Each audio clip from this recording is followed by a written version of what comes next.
इन दिनों एक मामला बहुत तेजी से आग पकड़ रही है, रेसलर प्रोटेस्ट। क्या है रेसलर प्रोटेस्ट और क्यों है रेसलर प्रोटेस्ट? तो क्या है हरियाणा के कुछ पहलवानों और कुश्ती महासंघ के बीच के टकराव की असली वजह, जानेंगे हमारे इस वीडियो में। तो चलिए दोस्तों शुरू करते हैं इस वीडियो को और जानते हैं रेसलर प्रोटेस्ट के बारे में डिटेल से। हरियाणा के कुछ नामी पहलवान और भारतीय कुश्ती महासंघ के पूर्व अध्यक्ष पर गंभीर आरोप लग रहे हैं। वहीं कुछ लोग पहलवानों के राजनीतिक मोहरे बन जाने का आरोप लगा रहे हैं। दोस्तों पिछले एक महीने से भी ज्यादा समय से दिल्ली के जंतर मंतर पर धरना प्रदर्शन कर रहे कुश्ती के पहलवानों ने 28 मई को संसद भवन की ओर चलना शुरू किया। दरअसल संसद भवन के ठीक सामने महापंचायत बुलाई गई थी। ये संसद भवन वही संसद भवन है जिसकी उद्घाटन नरेंद्र मोदी ने कुछ ही दिन पहले की थी। इसी पंचायत में शामिल होने के लिए पहलवान नए संसद भवन की ओर बढ़ने लगे और वहां लगे बैरिकेड्स भी तोड़ दिए। इस दौरान पहलवानों और दिल्ली पुलिस के बीच हाथापाई हुई। इसके बाद दिल्ली पुलिस ने विनेश फोगाट, साक्षी मलिक और बजरंग पुनिया सहित कई पहलवानों को हिरासत में ले लिया। हालांकि बाद में इन्हें रिहा कर दिया गया।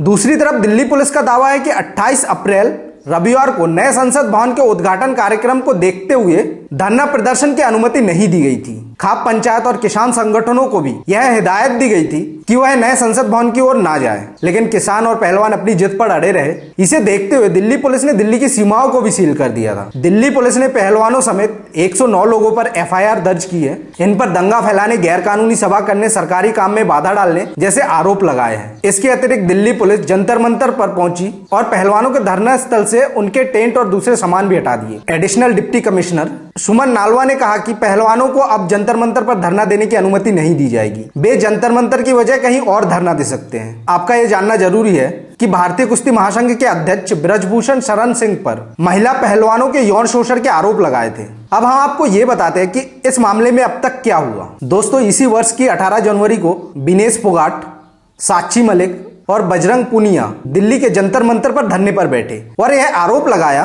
कि कुश्ती महासंघ के अध्यक्ष ब्रजभूषण शरण सिंह ने महिला पहलवानों का यौन उत्पीड़न किया है, यानी कि सेक्सुअली हरास किया है। इसके बाद केंद्रीय खेल मंत्री अनुराग ठाकुर ने पहलवानों से मुलाकात की और इसकी जांच के लिए एक कमेटी बनाने की आश्वासन दिया। इसके बाद पहलवानों ने धरना समाप्त कर दिया। फिर से 23 अप्रैल को ब्रजभूषण शरण सिंह की गिरफ्तारी की मांग करते हुए पहलवान फिर से जंतर मंतर पर धरने पर बैठ गए और कहा कि जब तक ब्रजभूषण शरण सिंह की गिरफ्तारी नहीं की जाती तब तक धरना जारी रहेगा। 28 अप्रैल को दिल्ली पुलिस ने ब्रजभूषण शरण सिंह के खिलाफ 2 एफआईआर दर्ज किए और साथ ही पॉक्सो एक्ट भी लगाया। पॉक्सो यानी protection of children from sexual offence act, यानी बच्चों के खिलाफ होने वाली यौन शोषण को रोकने के लिए एक धारा। फिर से 7 मई को जंतर मंतर पर खाप महापंचायत का आयोजन किया गया, जिसमें ब्रजभूषण शरण सिंह की गिरफ्तारी के लिए केंद्र सरकार को 15 दिनों का अल्टीमेटम दिया गया। 21 मई को शुरू हुई महापंचायत में 23 मई को इंडिया गेट पर कैंडल मार्च निकालने और 28 मई को नए संसद भवन पर महिला महापंचायत करने का फैसला किया गया। 24 मई को ब्रजभूषण शरण सिंह ने कहा कि मैं नार्को टेस्ट के लिए तैयार हूं, मगर आरोप लगा रहे पहलवानों का भी नार्को टेस्ट होना चाहिए। पहलवानों का कहना यह है कि टेस्ट के बाद जो रिपोर्ट आए उसे सार्वजनिक किया जाए। तो चलिए दोस्तों जान लेते हैं इस पूरे विवाद के पीछे का कारण क्या है। आपको बता दें कि नवंबर 2021 में भारतीय कुश्ती महासंघ ने नियमों में कुछ बदलाव किए थे, जिसमें कहा गया था कि ओलंपिक के लिए टीम को अंतिम रूप देने से पहले ओलंपिक कोटा प्राप्त करने वाले खिलाड़ियों को भी ट्रायल देना होगा। यह फैसला इसलिए लिया गया क्योंकि ओलंपिक से पहले कई अंतरराष्ट्रीय प्रतियोगिताएं होती है जिसमें जीतने वाले खिलाड़ियों को ओलंपिक का कोटा मिल जाता है। यहां तक कि जो देश जितना ज्यादा टूर्नामेंट जीतता है उसके उतने ज्यादा खिलाड़ी ओलंपिक में जा सकते हैं, क्योंकि ये प्रतियोगिताएं ओलंपिक से काफी समय पहले होती है। इसलिए भारतीय कुश्ती महासंघ का कहना था कि ओलंपिक के लिए नाम तय करने से पहले सभी खिलाड़ियों को ट्रायल देना होगा। इससे पहलवानों की तैयारियों का पता लगाया जा सकेगा और इसी तरह से योग्य पहलवान को ओलंपिक के लिए चुनने में मदद मिलेगी। भारतीय कुश्ती महासंघ ने इन नियमों के बदलाव के पीछे का कारण यह बताया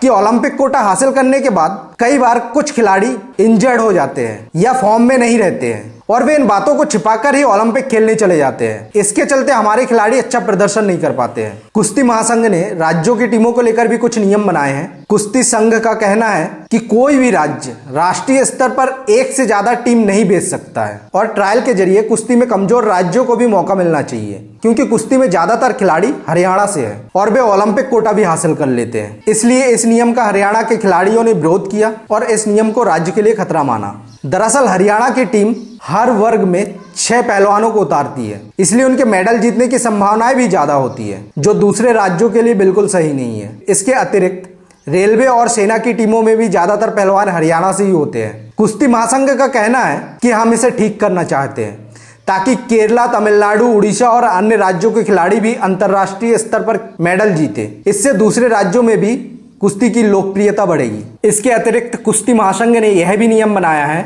कि राज्य और राष्ट्रीय स्तर पर जीतने के बाद ही अंतर्राष्ट्रीय स्तर पर खेलने का मौका मिलेगा। हरियाणा के खिलाड़ी इसका विरोध कर रहे हैं। उनका कहना है कि हम पिछले टूर्नामेंट में जीत कर आए हैं, इसलिए हमें मौका मिलना चाहिए। हरियाणा के खिलाड़ियों को ऐसा लगता है कि कुश्ती पर जो उनका एकाधिकार है वह ऐसे नियमों से समाप्त हो जाएगा। हरियाणा कुश्ती संघ ने इन नियमों का विरोध करते हुए कहा था कि ये हरियाणा के साथ अन्याय है। इससे न सिर्फ हरियाणा बल्कि देश की कुश्ती का भी नुकसान होगा। वहीं हरियाणा के पहलवानों का कहना था कि हर राज्य की अपनी एक खास पहचान होती है। हरियाणा कुश्ती के लिए अच्छा है तो बाकी राज्य दूसरे खेलों में अच्छे हैं। एक बात और, अब इसमें कुश्ती के बहाने राजनीति हो रही है। वो कैसे, आइए हम आपको बताते हैं। हुआ ये कि साल 2011 में भारतीय कुश्ती महासंघ के चुनावी मैदान में कांग्रेस के नेता दीपेंद्र हुड्डा और ब्रजभूषण शरण सिंह आमने सामने थे। इस चुनाव में ब्रजभूषण शरण सिंह ने जीत हासिल की थी। इसके बाद 2015 और 2019 के चुनाव में भी ब्रजभूषण शरण सिंह ने कुश्ती महासंघ के अध्यक्ष का चुनाव जीता था। ऐसे में अब हरियाणा के पहलवान यह चाहते हैं